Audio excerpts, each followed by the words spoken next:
रूस और यूक्रेन के बीच 3 साल से चल रही जंग अब और भयानक हो चली है।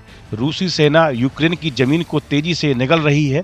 यूक्रेन के कई इलाकों में रूस को बढ़त मिली है, लेकिन सबसे बड़ा झटका है सूमी शहर पर रूस का ताजा हमला, जहां पर 2 बैलिस्टिक मिसाइलों ने 34 मासूमों की जान ले ली और 134 लोग घायल हो गए। यूक्रेन चीख रहा है, लेकिन पुतिन रुकने का नाम नहीं ले रहे।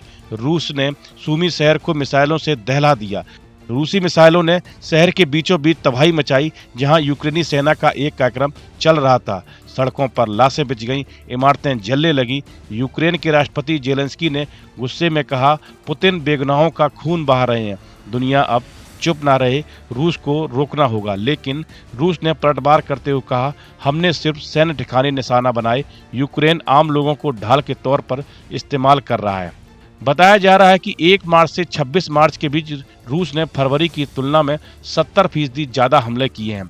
25 से 18 मार्च तक हर दिन 200 हमले, जो 2025 में 3 दिन की सबसे ज्यादा संख्या है। रूस की 1.5 लाख नई सेना, 200 लड़ाकू विमान और 3000 टैंक यूक्रेन के 1000 किलोमीटर इलाके में लड़ रहे हैं।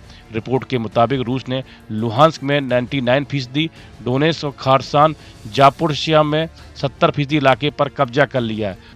वॉर एक्सपर्ट का अनुमान डराने वाला है। उनका कहना है कि पुतिन यूक्रेन के 70% इलाके पर कब्जा कर सकते हैं। अगर डोनेट्स्क और लुहांस्क पर रूस का कब्जा हो गया तो यूक्रेन की कमर टूट जाएगी। सूमी जैसे रणनीतिक शहर पर हमला दिखाता है कि पुतिन किसी भी कीमत पर पीछे नहीं हटेंगे। रूस की सेना जमीन, आसमान और समंदर तीनों मोर्चों पर यूक्रेन को धूल चटा रही है। कुर्स्क ओब्लास्ट में रूसी सैनिक यूक्रेनी ठिकानों को बर्बाद कर रहे हैं। टोरतेस्क, कुराखोव में भी रूस ने यूक्रेन को पीछे धकेल दिया है। पश्चिमी जापोरिजिया ओब्लास्ट में रूसी टैंकों ने यूक्रेनी सेना को घुटने टेकने पर मजबूर कर दिया। वहीं यूक्रेन की वायुसेना रूस के अचूक एयर डिफेंस सिस्टम के सामने बेबस है। हैरानी की बात यह है कि रूस ने S-400 से यूक्रेन के F-16 जेट को भी मार गिराया है।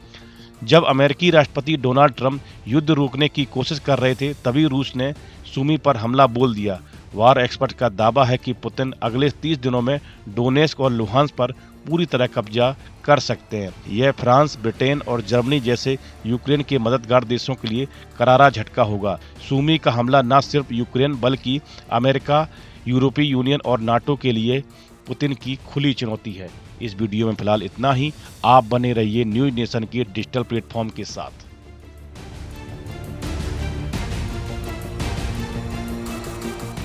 न्यूज नेशन अब व्हाट्सएप पर खबरों के ताजा अपडेट के लिए न्यूज नेशन के इस QR कोड को स्कैन करें।